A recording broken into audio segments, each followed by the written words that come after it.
Biarlah kami Engkau bawa dalam perkenanan-Mu ya Tuhan. Buat kami mengerti rencana dan kehendak Tuhan dalam hidup kami, supaya kami sungguh-sungguh menikmati waktu hidup di dunia yang Tuhan karuniakan ini, untuk kami hidup boleh menjadi berkat, karena kemuliaan Tuhan ada atas hidup kami. Urapi hamba-Mu yang tidak ada apa-apanya, urapi setiap kami.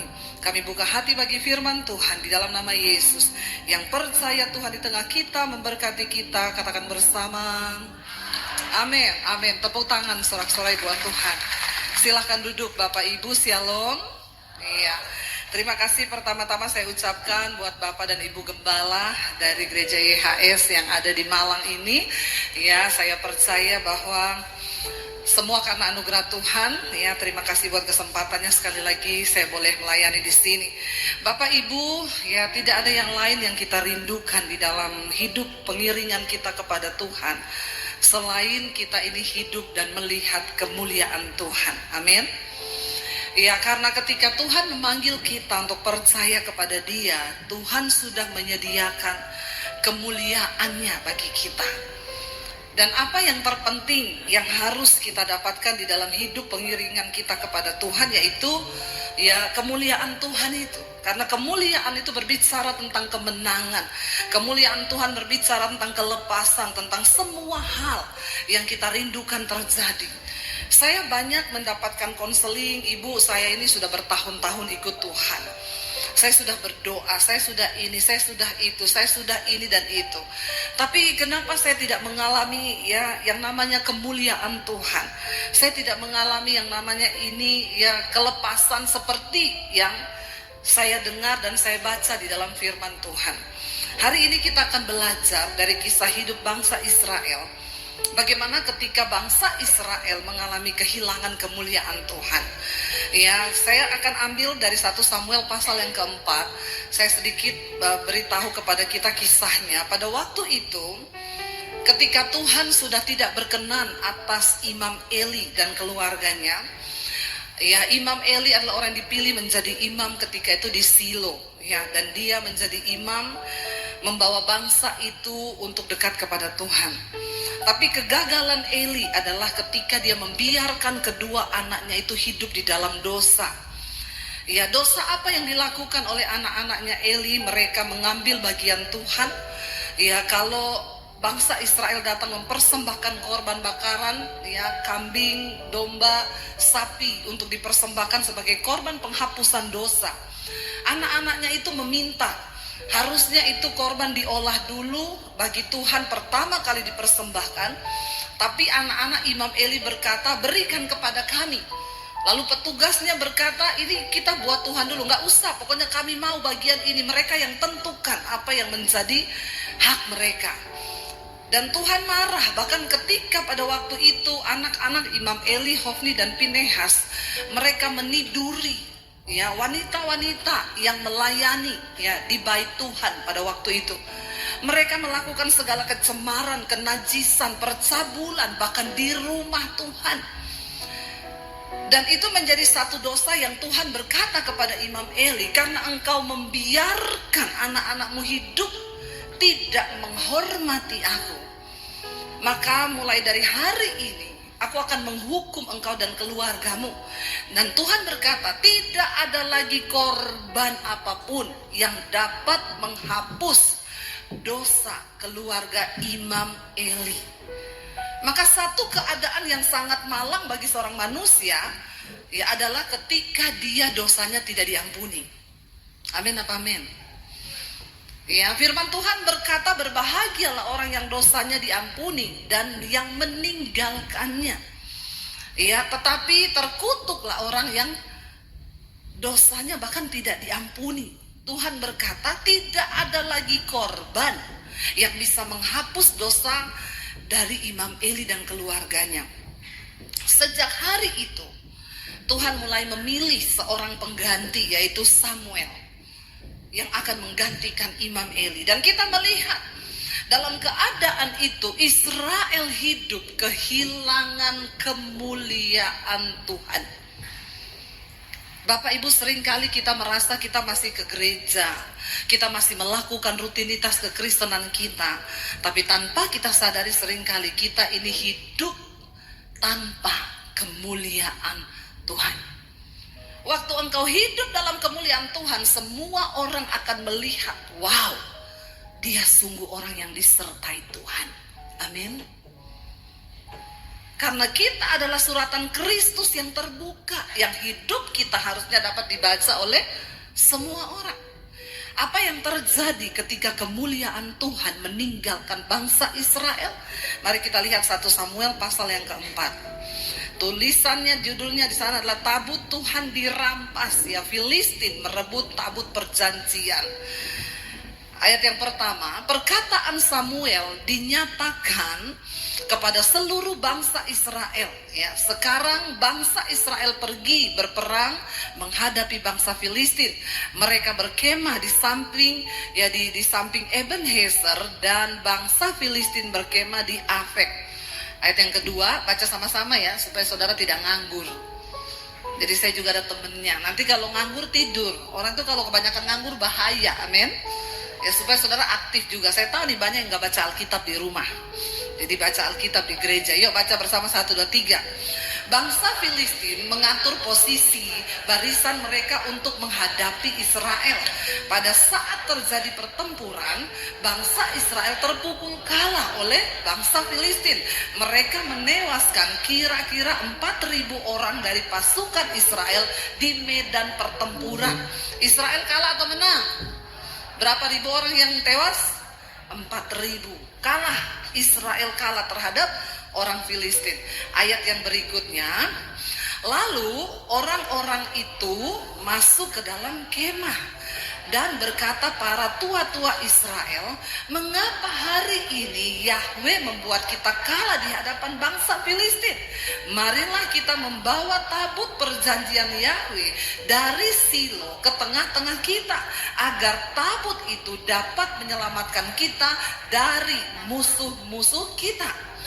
Ketika mereka kalah terpukul 4.000 orang mati, bangsa Israel berpikir, loh kan ada tabut. Tabut berbicara tentang kemuliaan Tuhan. Tabut itu berbicara tentang kehadiran Tuhan. Tabut itu berbicara tentang kemenangan. Tabut itu berbicara tentang kuasa Tuhan yang dahsyat. Kenapa kita nggak ambil tabut itu, lalu kita bawa ke tengah-tengah tempat pertempuran? Mereka percaya kalau tabut itu ada bersama-sama dengan mereka, maka mereka akan mengalami kemuliaan, yaitu kemenangan di medan pertempuran. Apa yang terjadi? Kita lanjutkan ayat yang kelima. Ayat yang keempat ya. Ayat yang keempat. Lalu baca bersama, bangsa itu mengutus orang ke Silo supaya mereka mengambil dari sana tabut perjanjian Yahweh Sabot itu. Yahweh semesta alam yang berdiam di antara kerub-kerub. Kedua anak laki-laki Eli, yaitu Hofni dan Pinehas, ada di sana bersama tabut perjanjian Elohim itu. Hofni dan Pinehas ada di sana. Mereka tahu tabut itu di sana dan mereka mengizinkan tabut itu dibawa pergi. Padahal mereka tahu tidak sembarangan untuk membawa tabut itu pergi dari sana. Ya, harus ada persetujuan dari Imam Eli dan lain sebagainya. Tapi kedua anak ini mengambil alih, bahkan tidak bertanya apa-apa. Mereka membawa tabut itu. Ayat yang kelima berkata, ketika tabut perjanjian Yahweh itu masuk ke dalam perkemahan, seluruh orang Israel bersorak dengan nyaring sampai bumi bergoncang. Wow enggak? Wow. Kenapa mereka bersorak dengan nyaring? Karena mereka berpikir, wow, kemenangan besar akan terjadi. Waktu tabut itu ada, kemuliaan Tuhan datang, maka kita pasti akan menang. Lalu mereka bersorak-sorai sampai bumi bergoncang. Saudara pernah bersorak sampai bumi bergoncang? Rumahmu aja lah, kamarmu aja bergoncang ada? Enggak, kalau di atas kasur bergoncang ada, kita lompat-lompat teriak-teriak itu bisa bergoncang-goncang ya. Tapi kayaknya ini teriakan dahsyat banget ya, sampai membuat bumi bergoncang. Ya, dan apa yang terjadi ketika teriakan besar itu, ketika sorak-sorai itu terjadi, bahkan apa yang saya dapat di sini, saudara, teriakanmu, sorak-sorakmu, sekalipun membuat bumi bergoncang, belum tentu itu menggoncangkan hati Tuhan. Amin.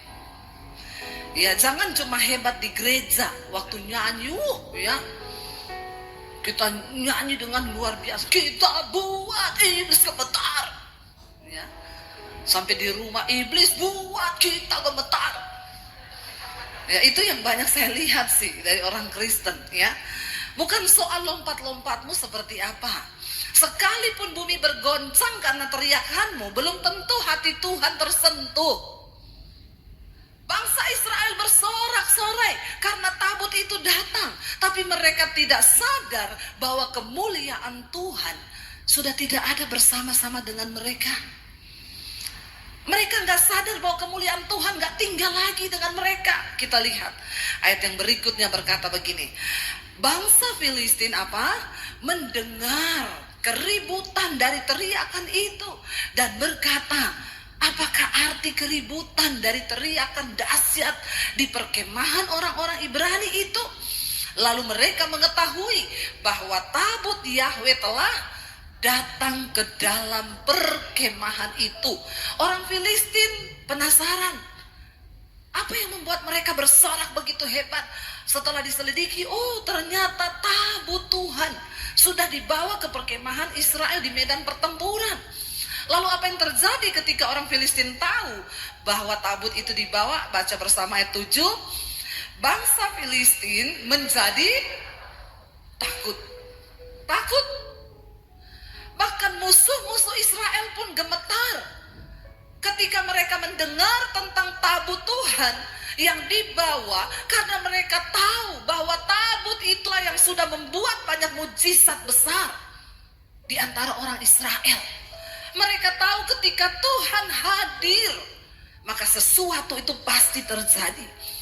Mereka tahu bahwa ketika Tuhan, ya, yang semesta alam itu ada di pihak Israel, maka mereka nggak bisa berbuat apa-apa.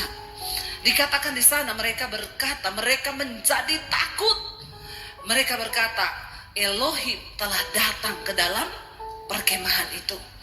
Lalu mereka juga berkata, celakalah kita, sebab belum pernah ada yang seperti itu sebelumnya. Mereka sangat tahu tidak ada Tuhan yang seperti Tuhannya orang Israel. Tidak ada kuasa lain yang sebelumnya pernah terjadi di tengah-tengah orang Israel. Bagaimana ketika kemuliaan Tuhan itu hadir, sesuatu yang luar biasa pasti terjadi. Kita lihat ayat yang ke-8, ayat yang ke-9, ayat yang ke-8 berkata, celakalah kita. Orang Filistin bilang, sudah celaka kita pasti. Siapakah yang akan melepaskan kita dari tangan Elohim yang hebat itu? Itulah Elohim yang telah menghajar bangsa Mesir dengan setiap tulah di padang gurun. Mereka mendengar apa yang dilakukan oleh Tuhan ketika Tuhan hendak membebaskan umatnya bangsa Israel. Tulah demi tulah terjadi. Mereka juga tahu bahwa Tuhan yang sama yang menyertai bangsa itu yang sudah membelah laut, sehingga pasukan Fir'aun mati semua, tenggelam di laut itu. Mereka juga tahu Tuhan yang sama itu, Tuhan yang berjalan bersama-sama bangsa Israel, yang memberi tiang awan ketika panas terik itu datang. Mereka juga tahu Tuhan itu yang memberi sinar, memberi tiang api di tengah malam kegelapan di padang gurun. Mereka tahu Tuhan yang sama, Elohim itu yang sudah menurunkan mana dari sorga. Itulah kemuliaan Tuhan, itulah kedahsyatan Tuhan. Biar musuh-musuhmu, biar orang lain melihat bahwa hidupmu itu disertai Tuhan, sehingga mereka akan berkata, wow, sungguh Tuhan yang dia sembah itu Tuhan yang dahsyat. Karena itu jangan biarkan kemuliaan itu hilang dari hidupmu. Kita akan lihat bersama apa yang terjadi. Bangsa Filistin takut, gemetar melihat Elohim datang bersama-sama orang Israel. Lalu mereka berkata begini, kuatkanlah dirimu. Orang Filistin, dia bilang, kuatkanlah dirimu dan bertindaklah berani seperti seorang laki-laki. Memang laki-laki itu harusnya berani. Amin bapak-bapak. Di sini nggak ada laki-laki yang penakut kan? Kalau kau penakut sebagai laki-laki, berhenti jadi laki-laki. Tuh jadi apa bu? Cucok meong. Jangan jadi cucok meong ya. Harus bertindak seperti seorang laki-laki yang dewasa, ya. Dan ini bagi kita semua juga di sini. Ya, artinya apa? Spiritnya itu loh yang harus kita ambil. Walaupun kita wanita, kita harus bertindak seperti seorang laki-laki ketika di dalam perjuangan iman. Artinya apa? Laki-laki itu ya lambang dari kekuatan, kedewasaan. Tapi ada yang bilang, bu, suami saya itu nggak dewasa-dewasa. Memang susah mengukur kedewasaan laki-laki, kecuali ketika dia ada di tukang potong rambut. Kalau dia bayarnya 50.000, itu berarti dia laki-laki dewasa. Karena ada tulisannya dewasa 50.000, anak-anak 25.000. Ya, hanya di situ saja kelihatan kedewasaan laki-laki itu. Waktu dia bayar potong rambut. Tapi di sini tidak, semua laki-lakinya dewasa, amin. Haleluya. Kok aminnya kurang mantap gitu ya? Ya, laki-laki yang dewasa itu menjadi imam yang benar bagi rumah tangganya. Suami yang benar bagi keluarganya. Yang berdiri teguh di dalam firman. Amin bapak-bapak. Itu adalah tanggung jawabmu. Ya, harus bawa istri dan anak-anakmu takut Tuhan. Kalau engkau saja sebagai seorang imam sudah tidak berdiri benar, maka rumah tanggamu pasti goyah.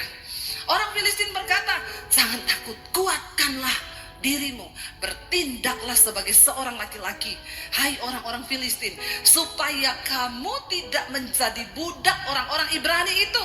Sebagaimana dahulu mereka adalah budak-budakmu, kamu harus memberanikan diri dan berperanglah. Satu yang membuat orang Filistin menjadi semangat, mereka bilang, jangan sampai kamu kalah dan kamu akan jadi budak. Menjadi budak itu tidak enak. Demikian juga menjadi budak dosa itu tidak enak. Ada banyak orang Kristen yang hidup sebagai budak dosa. Setiap hari dia jatuh dalam dosa yang sama, engkau sedang diperbudak. Hari ini apapun yang memperbudak hidupmu, lepaskan di dalam nama Yesus. Ada orang yang berkata, bu, saya sukanya selingkuh bu, tapi saya tahu itu dosa bu, tapi saya mau lepas nggak bisa-bisa ya bu. Saya bilang, ya kamu mau lepas, kamu udah tahu. Itu sama dengan orang bilang gini, saya ini tiap hari jatuh di got bu, tapi saya bingung ya jatuh terus kenapa? Soalnya saya mainnya deket got. Nanti kalau jatuh di got, yang salah siapa? Got. Ya, kayak ada bapak-bapak di Sulawesi, istrinya bilang, kalau kau pulang gereja, kau jangan habiskan itu anggur perjamuan, nanti kau mabuk lagi. Dia bilang, tidak, nanti kau jatuh di got, saya malu tahu. Setiap kali kamu pulang gereja, kamu mabuk, kamu jatuh di got, nanti orang datang panggil, bu itu loh suaminya di got. Dia bilang, saya malu. Suaminya bilang, tenang, saya sudah hafal di mana itu got, jadi saya tidak mungkin jatuh di got. Ya, bener. Besoknya pulang gereja orang datang, bu, suamimu jatuh di got. Dia datang ambil suaminya. Saya kan sudah bilang pak, saya tuh malu kau jatuh di got terus karena mabok. Keluar kau. Dia bilang, kemarin tidak ada got di sini. Kenapa ada got? Siapa yang pindahin nih got ke sini? Nah, yang salah got. Orang itu kalau diperbudak dosa, ya selalu dia salahin orang. Ya, jangan engkau mau diperbudak. Satu-satunya alasan yang membuat bangsa Filistin maju dengan keberanian yang kokoh, karena di otaknya mereka tidak mau diperbudak. Mereka nggak mau jadi budak nih orang Israel.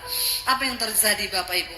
Alkitab berkata, baca bersama ayat yang ke-10. Lalu berperanglah bangsa Filistin itu, dan bangsa Israel menang atau kalah? Alkitab berkata dengan jelas di sana, bangsa Israel terpukul kalah, dan mereka masing-masing berlari ke kemahnya. Terjadilah apa? pembantaian yang besar. Sebab ada berapa yang mati? Ada 30.000 orang dari pasukan bangsa Israel yang gugur. Sebelum mereka berperang membawa tabut perjanjian, berapa yang mati? 4.000. Setelah mereka membawa tabut perjanjian, menang atau kalah? Yang mati berapa? Berlipat kali ganda yang mati. Lalu mereka bertanya, di mana kemuliaan Tuhan itu? Bukankah kami sudah membawa lambang dari kehadiran Tuhan di tengah kami? Bapak Ibu, Tuhan itu tidak bisa direkayasa. Mari engkau punya pemahaman yang benar akan firman Tuhan. Kenapa saya selalu berkata, jangan engkau suka titip-titip doa. Engkau harus datang sendiri kepada Tuhan. Engkau harus bertemu Tuhan, supaya engkau memiliki pengalaman pribadi dengan Tuhan. Tapi ada banyak orang Kristen tuh yang gak ngerti. Saya ditelepon Bu Debi, saya itu ada beli rumah baru di kawasan elit. Ibu bisa nggak doakan rumah saya sebelum saya tempati dengan keluarga? Nanti saya kasih alamatnya, nanti saya antar kuncinya ke rumah ibu berserta dengan amplop persembahannya. Tapi saya nggak ada Bu, ibu aja pergi ke sana. Dalam hati saya bilang, Pret. Dia pikir ketika dia utus pendeta datang berdoa buat rumahnya, lalu rumah itu akan diberkati dan setannya pergi. Saya bilang, Pak, kalau saya datang, doakan rumah itu bisa. Misal ada 10 setan di dalam, saya doakan, saya kuduskan 10 setan pergi. Tapi ketika Bapak masuk, setan ini ajak teman satu-satu, jadi 20 setan balik ke rumah itu dan tinggal dengan Bapak dan Ibu dan anak-anak. Makanya terjadi pertengkaran tiap hari ribut. Kenapa? Lalu ngomong, lo dulu didoakan pendeta Debi, kenapa jadi malah tambah banyak setannya? Saya bilang, saya tidak akan berdoa. Biar Bapak kirim amplop tebel. Maaf ya Bapak Ibu, jangan kau pikir pendeta itu ya cuma mau terima amplop. Emang saya pendeta apaan? Pret. Kalau ada pendeta yang mau begitu, sudah jangan percaya lagi sama itu pendeta. Jangan percaya itu pendeta abal-abal tuh. Suruh doakan rumah kosong mau. Nggak ada orangnya, yang penting dapat amplop. Pret. Ajarkan kepada umat itu pengajaran yang benar. Amin. Saya bilang Bapak Ibu harus ada di rumah itu. Nanti Bapak Ibu yang doa pengurapan, saya cuma berdoa. Supaya apa? Waktu Bapak Ibu yang berdoa, setannya pergi. Bapak Ibu tinggal, setannya juga takut karena dia bilang ini dulu yang berdoa. Dia orang yang beriman. Jangan kau itu punya pemahaman yang salah. Makanya sekalipun kau pelayanan, sekalipun kau bayar persepuluhan, persembahan, kau pakai kalung salib yang besar, di rumahmu ada gambar Yesus yang gede, kau pikir setan takut? Hello. Bangsa Israel berpikir dengan mereka membawa tabut perjanjian, maka Tuhan akan berpihak kepada mereka. Tuhan bukan Tuhan yang bisa direkayasa. Saya ada masalah Bu, saya baca doa Bapak kami 100 kali.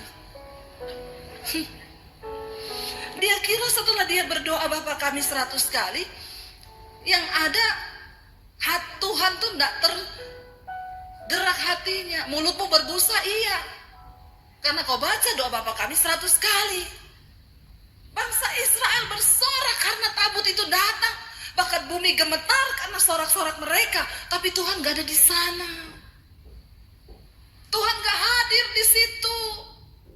Saudara membuat ucapan syukur di rumahmu, engkau mendatangkan pendeta besar, pendeta hebat. Bukan itu persoalannya. Apakah hati dan hidupmu itu benar-benar menghormati Tuhan? Apakah engkau menghormati kekudusannya? Apakah engkau hidup menghormati Tuhan dan dosa-dosa engkau buang dari hidupmu? Sekarang ini terlalu banyak orang yang bermain-main. Berapa banyak orang melayani Tuhan di mimbar, tapi mereka mencemarkan mimbar seperti anak-anaknya Hofni dan Pinehas, anaknya Eli. Mereka melakukan kenajisan. Mereka tidur dengan perempuan-perempuan. Maka saya berkata, hello, engkau para pelayan mimbar, kita bukan gagah-gagahan di sini, ditampilkan di sini, nyanyi-nyanyi, keluar di YouTube, keluar di mana. Kalau hidupmu tidak dalam kemuliaan Tuhan, engkau hidup bersinah, engkau hidup dalam kenajisan, engkau melakukan percabulan. Banyak sekarang para WL, selingkuh, singers, pemain musik, hidup mereka nggak benar. Di sini nggak ada yang ngaku. Tapi mari kita kuduskan hidup kita. Amin. Supaya pelayanan kita tuh juga berdampak. Supaya apa yang kita sampaikan itu bisa diterima oleh orang. Hamba Tuhan, kalau hidupmu sendiri di luar kemuliaan, maka pelayananmu itu omong kosong. Sekalipun engkau berkhotbah, itu tidak akan masuk ke dalam hatinya orang yang mendengar, sebab engkau sendiri tidak menjadi pelaku-pelaku dari firman Tuhan. Itu yang terjadi. Saya diundang satu keluarga kaya, Bu, anak saya mau balik ke Amerika. Mereka kuliah di Amerika, sekolah. Jadi Ibu tolong doakan urapi mereka. Besok jam 8 pagi kalau bisa Ibu datang ke rumah kami. Saya bilang, ya saya mau datang asal ada bapaknya dan ibunya di situ. Mamahnya bilang, oh saya pasti ada, Bu, tapi suami saya nggak tahu ya. Kayaknya dia nggak bisa, Bu, karena dia tuh sibuk bisnis, ada meeting, ada kepiting, ada ini, ada itu. Oh, Bapak kerja terus sibuk ya? Iya. Terus ngundang saya kenapa? Ya supaya anak kami diberkati. Dia pikir kalau didoakan pendeta, terus anaknya tuh diberkati. Lalu saya bilang, kalau Bapak ada, saya datang. Tapi kalau Bapak enggak ada, saya enggak datang. Dalam hati saya, ya siapa saya? Kamu aja yang punya kepentingan dengan anakmu, kok nggak menghormati Tuhan? Kok kamu suruh saya datang? Walaupun amplopmu tebel. Mereka tuh seringkali pikir pendeta itu hanya sekedar amplop. Saya juga berdoa supaya para pendeta yang mendengarkan khotbah saya ini bertobat. Kau jangan melihat amplopnya tebel. Katakan sesungguhnya yang benar tentang firman Tuhan. Ajarkan yang benar kepada umatmu. Jangan karena amplop, karena orang kaya, terus akhirnya oke. Lakukan sesuai firman Tuhan. Akhirnya dikabari malam-malam, Bu, oke, Bu, saya bisa bujuk suami saya, Bu. Akhirnya besok dia bisa, Bu, jam 8 ya, Bu. Oke, saya datang. Ketika sudah berkumpul, saya berdoa, lalu saya bilang nanti saya akan berdoa buat anak-anak, tapi yang akan mengurapi anak-anak ini bapak dan ibu. Suaminya mulai kelimpungan, bingung. Hah? Saya? Saya bilang, loh kenapa, Pak?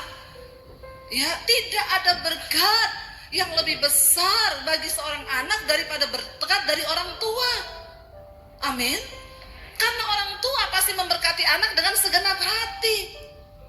Kalau pendeta kan hanya sekedar mendoakan, tapi orang tua dengan harapan, dengan air mata, dia rindu anaknya ini benar-benar diberkati oleh Tuhan.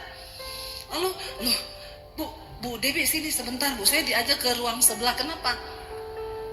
Bu, kan katanya kalau kita doakan berkat tumpang tangan kepada orang itu bisa transfer spirit ya, Bu. Terus saya bilang, iya, kenapa, Pak? Lah nanti saya kalau doakan anak-anak saya bisa transfer spirit. Emang Bapak ada roh apa ya? Kok takut anaknya transfer spirit? Emang spirit apa yang ada dalam Bapak? Terus, ya kan bukan gitu ya, Bu. Maksudnya kalau saya ada dosa, ya nanti, ya emang dosa apa yang ada sama Bapak? Ini yang saya suka, saudara. Ya, kenapa? Kenapa saya panggil? Karena saya tahu yang begini-begini ini.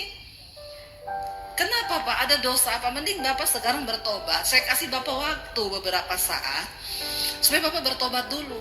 Setelah Bapak bertobat, minta ampun sama Tuhan, kuduskan tanganmu, kuduskan hatimu dan hidupmu, lalu engkau lepaskan berkat buat anak-anakmu. Terus, oh iya, Bu, sebentar ya, Bu. Ya udah, dia masuk ke kamar mandi biar dia bertemu Tuhan di kamar mandi. Bapak-bapak, enggak ada berkat yang lebih besar bagi anak cucumu selain berkat dari hidupmu. Makanya engkau harus hidup dalam pertobatan. Amin. Akhirnya Dia keluar, masih tanya lagi, jadi saya ya Bu? Iya, jadi Bapak. Ya udah, akhirnya dia doakan anak-anaknya. Itu yang benar. Jangan engkau pikir ketika engkau panggil pendeta hebat, terus anakmu diberkati gitu. Tuhan tuh gak bisa direkayasa. Tuhan tuh gak bisa main-main. Kau pikir kau bisa sogok Tuhan? Gak bisa. Karena persembahan hidup, pertobatan itu yang lebih menyenangkan hati Tuhan. Itu yang lebih membuat Tuhan tuh bergetar. Bangsa Israel berpikir ketika mereka membawa tabut itu maka mereka akan mengalami kemenangan. Ayat yang ke-11 baca bersama, dikatakan di sana, tabut Elohim akhirnya dirampas. Bahkan juga kedua anak laki-laki Eli tewas, yakni Hofni dan Pinehas. Tuhan sudah berfirman kepada Imam Eli lewat Samuel, karena engkau tidak bertobat, maka anakmu berdua akan mati, engkau pun akan mati di hari yang sama. Dan tidak akan ada lagi kakek di dalam keturunanmu, karena kamu semua akan mati. Dan benar terjadi. Ayat yang ke-12, seorang dari suku Benyamin lari dari barisan pertempuran. Orang itu lari, ya, dan dia datang ke Silo pada hari itu juga. Pakaiannya terkoyak-koyak dan debu tanah di atas kepalanya. Ini orang lari dari medan pertempuran memberi kabar kepada Eli. Ketika ia datang, Eli sedang duduk di kursi di tepi jalan sambil menunggu, mengamat-amati. Hatinya sangat gelisah. Karena apa? Tabut itu dibawa lari oleh anaknya pergi ke medan pertempuran. Hatinya gelisah karena tabut Elohim itu. Dan ketika orang itu masuk ke dalam kota, ia memberi laporan. Lalu seluruh kota itu menjerit mendengar cerita bahwa tabut Tuhan dirampas. Hofni dan Pinehas mati di medan pertempuran. Penduduknya menjerit, bukan lagi bersorak, ya, tapi menjerit. Ayat yang ke-14 berkata, ya, ayat yang ke-14, saat Eli mendengar kegaduhan dari teriakan itu, ia berkata, suara gaduh itu, kegemparan, apakah itu? Ya, orang itu pun bergegas dan datang segera memberi laporan kepada Eli. Ayat 15 di sana dikatakan, Eli telah berumur 98 tahun dan matanya telah rabun sehingga ia tidak dapat melihat. Udah buta Eli.